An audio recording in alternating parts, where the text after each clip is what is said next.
না বাবা, যেও না যেও না। দাদা দাদা আমাকে একটু দোলনা চড়তে দেবে? না না, হবে না, যা এখান থেকে। এ বাবা,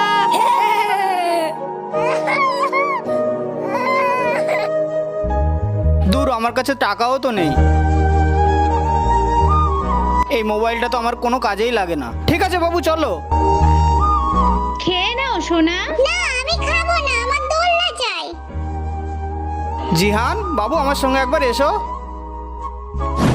ওই দেখো, ওটা কি বলো তো? Thank you papa. সত্যি বাচ্চার খুশি মা বাবার কাছে সবার আগে। ভিডিওটি ভালো লাগলে লাইক করে দিও।